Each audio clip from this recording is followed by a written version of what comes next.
O que vivi naquele dia foi algo que jamais esquecerei. Era o aniversário da irmã Ângela, uma jovem noviça vinda de uma pequena vila em Uganda. Mesmo recém-chegada, seu sorriso iluminava o mosteiro e sua fé já tinha conquistado todas nós. Para celebrar, permiti que ela preparasse uma sobremesa tradicional de sua terra natal. Um gesto singelo, mas cheio de significado. Nós, irmãs, vivemos de forma simples, em oração, trabalho e serviço ao próximo. Nosso dia a dia é marcado por rotinas humildes, onde até um bolo de aniversário se torna um momento raro de alegria genuína. Naquele dia, como de costume, fizemos uma oração antes de provar o doce. Eu fui a primeira a experimentar.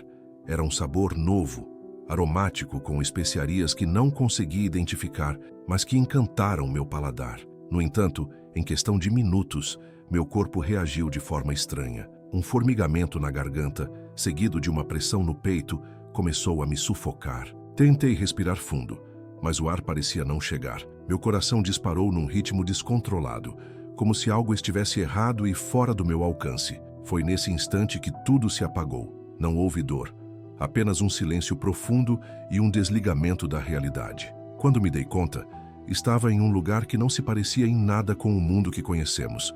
Não havia tempo, nem paredes, nem sons. Apenas uma luz intensa e serena que parecia atravessar tudo. E foi ali que compreendi que eu havia deixado meu corpo. A sensação não era de medo, mas de uma estranha paz. Naquele espaço entre a vida e a eternidade, recebi uma revelação que mudaria completamente minha compreensão do que realmente separa uma alma do céu. Não era o que eu imaginava. Não se tratava apenas de pecados visíveis ou atitudes escandalosas, mas de algo muito mais sutil e profundo. Algo que, muitas vezes, ignoramos até mesmo dentro dos muros da fé. Não posso descrever com exatidão tudo o que vi, mas posso afirmar com convicção: há um pecado silencioso que impede a alma de encontrar descanso eterno. Essa experiência me transformou. Quando voltei ao corpo, sim, voltei contra todas as expectativas, senti que algo em mim havia morrido para dar lugar a uma nova consciência. Não foi apenas uma experiência mística, mas um chamado para acordarmos enquanto ainda há tempo. E por mais difícil que seja para mim contar tudo isso, acredito que meu testemunho não me pertence. É um alerta, uma semente que precisa ser lançada. Hoje continuo sendo a madre superiora do nosso pequeno mosteiro em Ohio. Continuo lavando pratos, orando ao amanhecer e ajudando no que for preciso. Mas agora, carrego no coração uma urgência silenciosa, a de lembrar a todos que a eternidade começa com cada escolha que fazemos aqui. E que o céu, embora cheio de misericórdia, também é claro em suas verdades. O ChatGPT disse: tentei disfarçar o que sentia para não preocupar as outras irmãs. Repetia a mim mesma que era apenas um mal-estar passageiro, talvez tontura. Mas minha respiração começou a falhar, minhas pernas fraquejaram e então veio a escuridão. De repente, não sentia mais meu corpo, nenhum sinal do meu coração. Não havia dor, só um vazio absoluto. Já não estava mais na sala do convento. Tampouco ouvia vozes ao meu redor. Era como se eu estivesse flutuando em um espaço sem fim, suspensa entre o nada e o desconhecido. Foi então que uma luz surgiu, e não era uma luz qualquer. Ela pulsava como um coração vivo, branca e vibrante, acolhedora e intensa. Eu não andava, mas sentia meu corpo ser levado até ela, como se uma força invisível me empurrasse suavemente. À medida que me aproximava, a luz se tornava mais forte, mais viva, e dentro dela uma figura começava a tomar forma. Ainda não conseguia distinguir quem era, mas seu semblante não me parecia estranho. Havia algo imponente, mas também familiar. O medo que dominava meu peito foi sendo substituído por uma reverência silenciosa. Makela, disse a figura com uma voz profunda e serena, mas cheia de solenidade. É hora de ver aquilo que você sempre se recusou a acreditar. Aquelas palavras não ecoaram apenas nos meus ouvidos. Senti cada sílaba percorrer meu ser, como se fossem esculpidas dentro de mim. Um misto de paz e inquietação me envolveu. Eu sabia que algo estava prestes a ser revelado. Havia um julgamento iminente, um peso espiritual impossível de ignorar. Era como se, enfim, a verdade que eu sempre evitara estivesse prestes a cair sobre mim com toda a sua força. Você nunca acreditou no inferno, continuou a voz. Sempre achou que era uma metáfora, uma lenda antiga para assustar os pecadores. Agora eu vou mostrar o que você escolheu não enxergar. Em um instante, tudo mudou. A luz que me envolvia se retirou, dando lugar a uma cena de horror que nem o pior dos pesadelos poderia criar. Diante de mim, abria-se um abismo em chamas.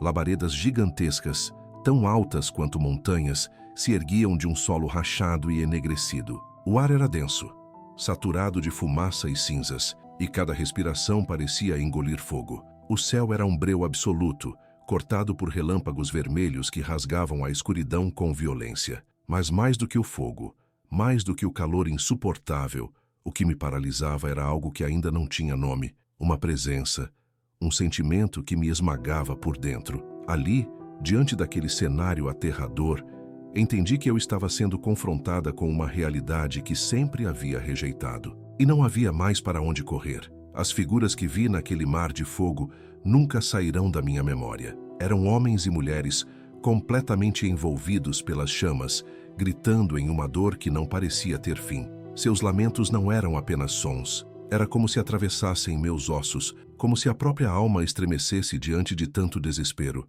Alguns estendiam os braços para o alto, como se ainda buscassem uma saída, mas em seus olhos não havia mais esperança. Outros se contorciam, tomados por uma dor que ia além do físico, algo profundo, cortante, espiritual. E o que mais me chocou foi reconhecê-los. Eles eram cristãos, gente com quem já tinha rezado, rostos conhecidos, pessoas que eu havia encontrado em retiros, missões, conferências. Vi catequistas religiosas, sacerdotes, pessoas respeitadas no meio cristão, agora cobertas pelas chamas, com as mãos unidas em oração, mas sem resposta alguma vinda do céu. Perguntei quase sem voz por quê, e a resposta veio direta, sem raiva, mas como uma faca afiada cortando o que restava da minha ilusão. Porque assim como você, viveram no orgulho. Aquelas palavras me atravessaram. Eles oravam sim, mas nunca abriram de verdade o coração. Julgavam os outros, sentiam-se melhores, achavam que a vida religiosa por si só era suficiente para garantir o céu, mas ignoraram o pecado escondido no próprio coração.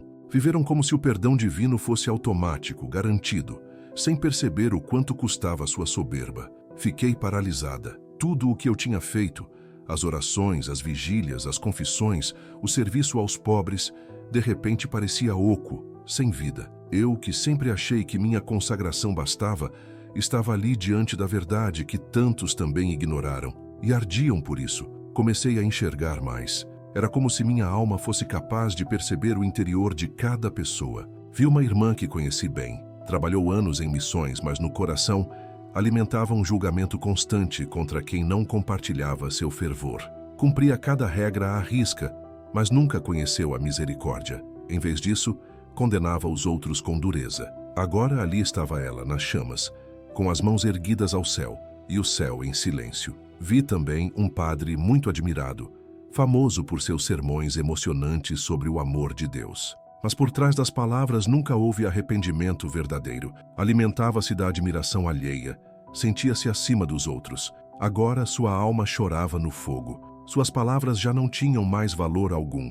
E depois vinham outros, tantos, homens e mulheres que viveram como se fossem fiéis, mas que estavam cegos por dentro. À medida que tudo isso se revelava diante de mim, como se um véu fosse rasgado, compreendi algo que mudou tudo. Orar, por si só, não basta. Servir não é suficiente. Ir à missa também não é. Se o coração não se esvazia de si mesmo, se não há humildade verdadeira, se Deus não ocupa o centro de tudo em nossa vida, até a fé mais aparente se torna vã. Aquilo me atingiu com uma clareza dolorosa. A presença ao meu lado, com voz firme e suave ao mesmo tempo, me dizia que muitas das almas ali acreditaram que parecer fiéis diante dos olhos do mundo bastaria para alcançar a salvação. Mas a fé não é feita só de palavras ou gestos externos. Ela exige um movimento profundo e contínuo do coração. É viver dia após dia o amor que nos foi ensinado. É agir com justiça, com verdade. Aquelas palavras carregavam um peso que não permitia fuga.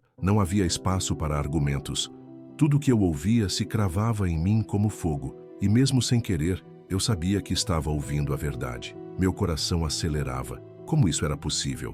Como aqueles cristãos sinceros, devotos, estavam ali? Eu me perguntava se não havia algum engano. Mas a resposta foi direta e me gelou por dentro. Eles estavam ali porque ignoraram o essencial, o arrependimento verdadeiro e a humildade profunda. O orgulho cegou seus corações. Nunca confessaram seus pecados com sinceridade. Nunca deixaram de se achar melhores que os outros. Oravam sim, mas para serem vistos. Buscavam uma aparência de santidade, mas nunca permitiram que o amor de Deus realmente os transformasse. Senti como se aquelas palavras tivessem sido dirigidas a mim. Minha vida religiosa inteira passou diante dos meus olhos como um filme acelerado. Eu havia rezado todos os dias, havia servido aos outros, havia orientado minhas irmãs. Mas em quantas vezes tudo isso foi movido por obrigação, por desejo de aprovação, e não por amor genuíno? Quantas vezes julguei em silêncio quem não vivia a fé como eu acreditava ser o certo?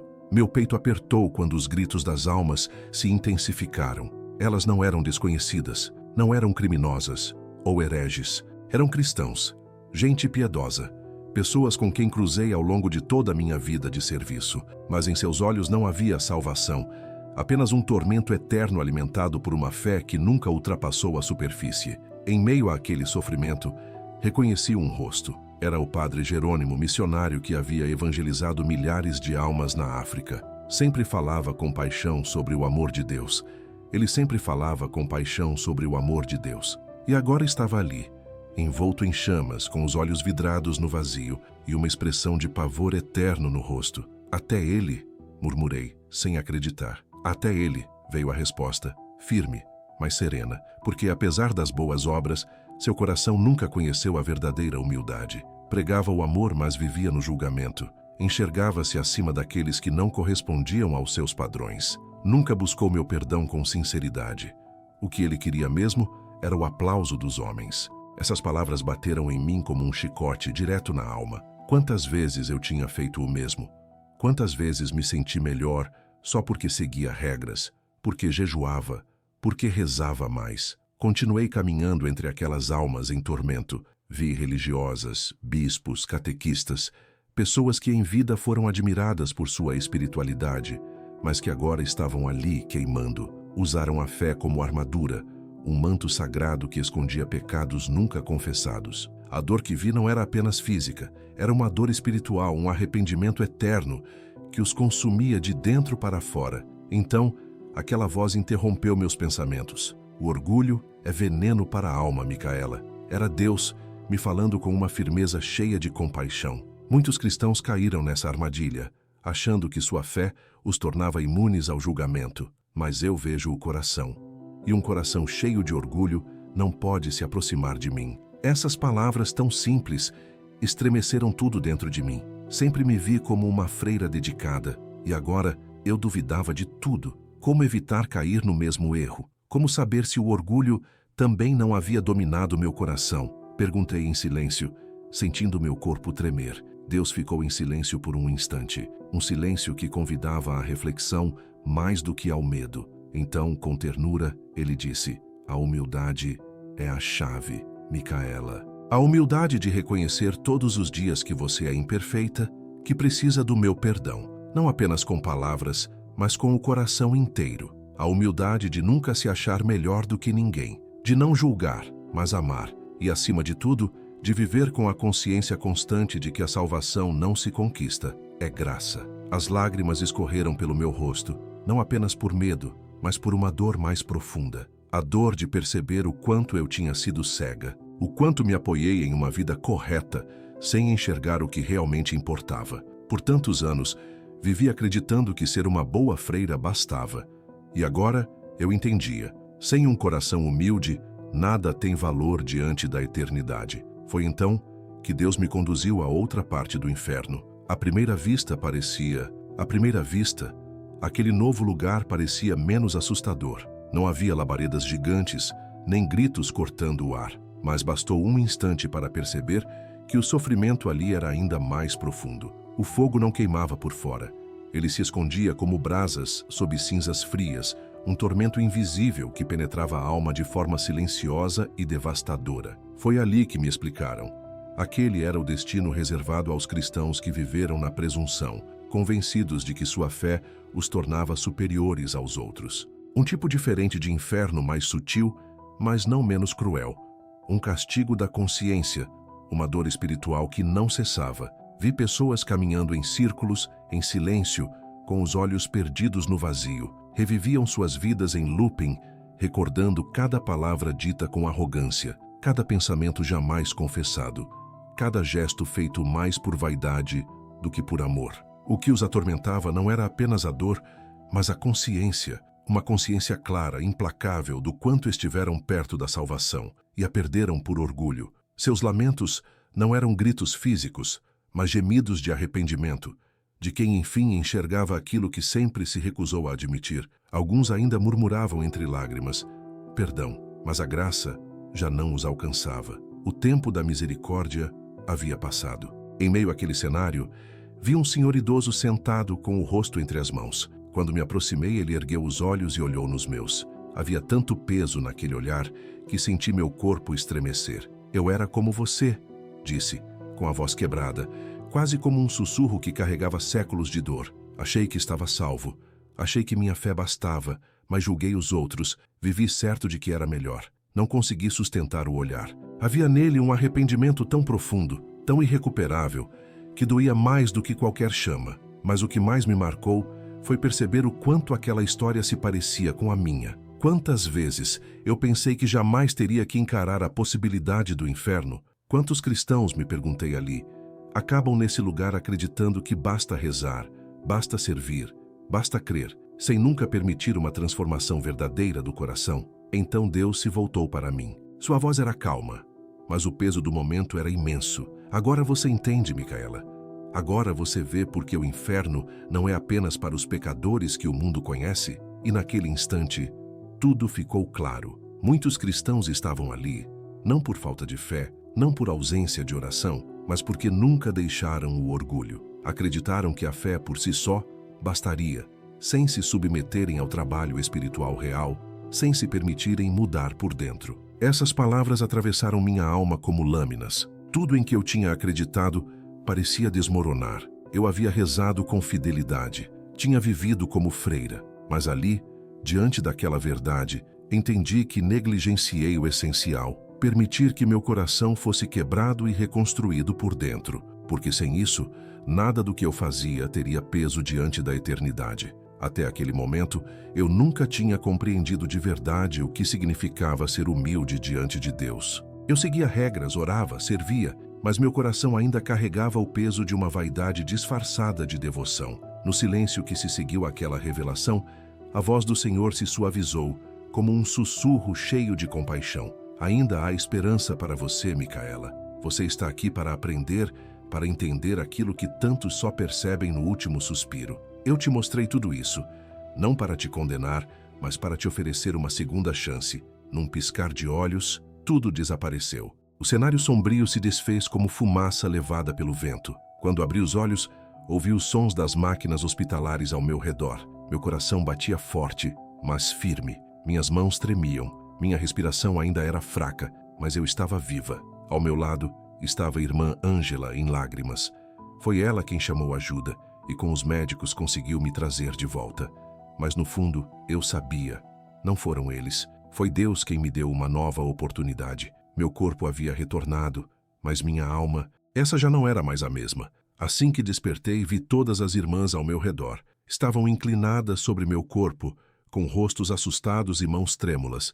Uma segurava minha mão, outra chorava baixinho. Disseram que fiquei alguns minutos sem respirar e que haviam chamado a ambulância imediatamente. Mas eu estava lúcida, em paz, serena, com uma certeza inabalável no peito. Aquilo não tinha sido uma falha cardíaca, não era uma alergia, não era nada que a medicina pudesse explicar. Alguém me chamou. Eu fui convocada por algo que vinha do alto. Um chamado divino, uma missão clara. E eu sabia que precisava cumprir. Levantei-me quase de imediato, ainda fraca por fora, mas com o coração incendiado por dentro. As irmãs não entenderam.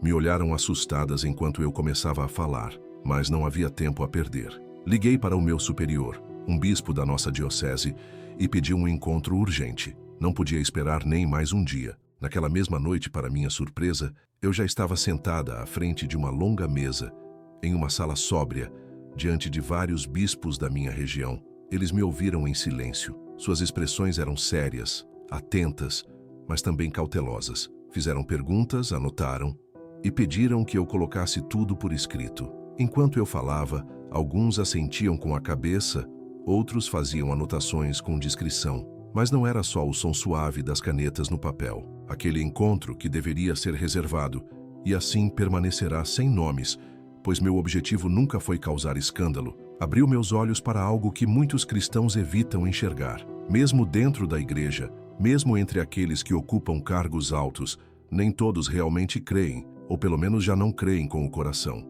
É duro admitir isso, mas é a verdade que encontrei ali, naquele salão silencioso. Éramos uns 20, talvez um pouco mais, bispos, cardeais, monsenhores. Alguns vindos de outras dioceses, outros bem conhecidos da nossa região. Havia uma solenidade no ambiente, mas também algo mais, uma tensão sutil, um ar de divisão que ninguém ousava nomear. Lembro bem de alguns rostos que se emocionaram de verdade. Seus olhos brilharam como se algo dentro deles tivesse se quebrado ou despertado. Outros, no entanto, traziam expressões endurecidas, trocaram olhares entre si, cochicharam frases que não eram orações. Um deles, mais velho, de rosto abatido e túnica púrpura, balançou a cabeça diversas vezes enquanto eu falava. E, por fim, murmurou, não tão baixo quanto deveria. Isso é apenas sugestão, histeria religiosa. Disseram que eu era uma visionária. Um deles sugeriu que eu estivesse vivendo um colapso emocional,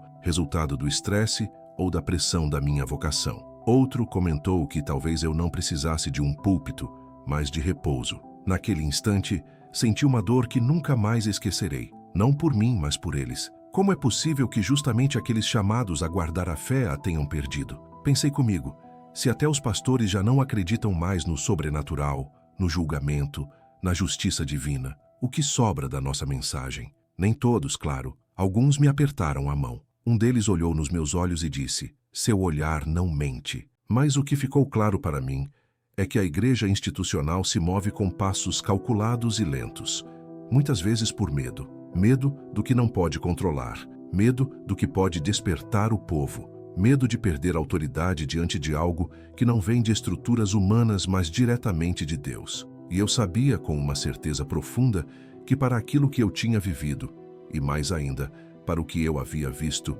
chegar de fato aos corredores do poder, ao coração do Vaticano, levaria tempo. Meses, talvez anos. Eu conhecia o ritmo das coisas. Sabia que cada palavra seria analisada, reescrita, suavizada, às vezes até silenciada. Mas eu não podia mais esperar. O silêncio já não era apenas um fardo, tinha se tornado uma culpa. Deus havia me mostrado algo que vai além da morte, além do tempo. Ele falou comigo, revelou-me a eternidade, e eu precisava falar. Nenhuma lei, nenhum protocolo, nenhuma autoridade humana pode calar uma voz que vem do Espírito.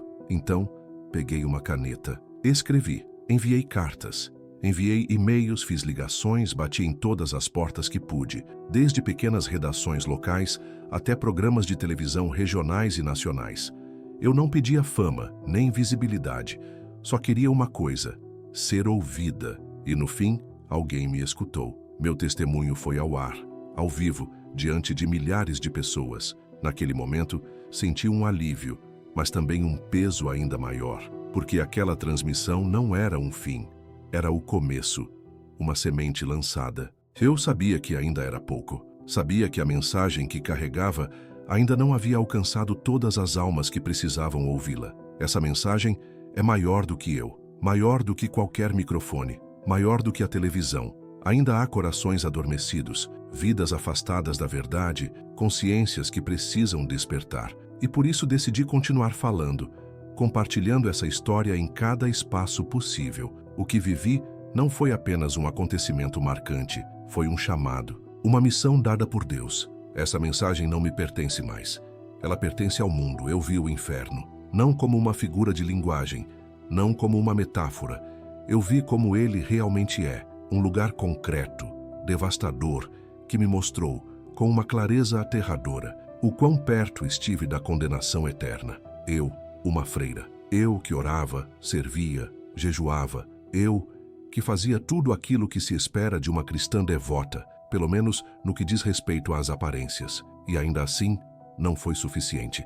Hoje sei que carregar o nome de cristão apenas por hábito, por tradição ou por identidade cultural não salva ninguém. Tampouco salvam orações mecânicas, rituais cumpridos sem alma ou uma presença passiva nas missas de domingo. Tudo isso pode enganar uma pessoa, mas nunca engana Deus. Aprendi que cada dia precisa ser vivido com humildade verdadeira, arrependimento sincero e a coragem de encarar a própria alma e dizer: Senhor, eu preciso de Ti. Sem Tua misericórdia, eu não sou nada. O orgulho é um veneno sutil. Ele se esconde atrás de boas ações, de serviços prestados, de cargos religiosos ou espirituais. Mas foi o orgulho que vi condenar tantas almas ao inferno. Almas cristãs, almas que tinham certeza de que estavam salvas. Hoje, cada oração que faço tem um peso diferente. Ela carrega verdade, urgência e uma entrega que eu jamais tinha experimentado antes. A oração, depois do que vivi, nunca mais foi um gesto vazio. Agora ela é um clamor que nasce da alma. Cada dia é vivido com a consciência de que nada está garantido, de que a salvação é um dom, e não um título que se ostenta com vaidade, mas um tesouro que precisa ser guardado com temor e humildade. A fé não é uma bandeira para exibição. É um caminho que se percorre de joelhos com o coração atento e as mãos voltadas para o céu. Eu sei que não sou perfeita, e justamente por isso, entendo que preciso lutar contra mim mesma todos os dias. Minha salvação não depende do que eu falo aos outros, mas daquilo que permito que Deus me fale no silêncio da alma. Crer não basta. Rezar também não. Dizer Senhor, Senhor não é suficiente. A fé verdadeira é um processo contínuo de conversão. É purificação constante. É transformar o coração até que ele se pareça com o de Cristo. E agora que você sabe o que eu vi, agora que ouviu o que me foi revelado, essa responsabilidade também é sua. Porque o silêncio, quando se conhece a verdade, se torna culpa. Não basta ouvir e seguir a vida como se nada tivesse acontecido. Se você não compartilhar esta mensagem, quem o fará? Se você, que acabou de ouvir com os próprios ouvidos aquilo que tantos ignoram, não sentir a urgência de tocar ao menos uma alma, então estará virando as costas para um chamado. Essa mensagem não é minha. Ela me foi confiada para que eu a entregasse ao mundo. E agora que chegou até você, ela também é sua. Sim, sua. Não guarde para si. Não enterre isso em dúvidas ou no medo de ser mal compreendido. Eu imploro, compartilhe, leve essa verdade adiante. Envie esse testemunho a todos que têm uma alma. Ajude-me a fazê-lo ecoar, não apenas nas redes, mas nos corações de mães, pais, filhos, padres, jovens e mornos na fé. Porque cada minuto que passa é uma oportunidade a menos. E o inferno, eu juro diante de Deus, não é uma ideia, é uma realidade. E o orgulho é a porta principal por onde muitos entram. Você pode me ajudar a fechá-la. Por muitos eu te peço, não se cale. É por isso que falo com você agora. Você que está ouvindo, eu te imploro, não seja indiferente. Leve esta história para todos que você conhece. Amigos, familiares, grupos de oração. Espalhe, envie o mais longe que puder. Faça isso se espalhar. Sim, espalhar espiritualmente, porque esta mensagem é clara. Existe um pecado comum e subestimado que está afastando muitas almas das portas do céu. E o mundo precisa saber. Por isso eu te peço, faça a sua parte, me ajude, nos ajude. Do fundo do coração, obrigado por ter ficado comigo até o fim deste testemunho. Que Deus te abençoe, te guarde e ilumine cada passo do teu caminho.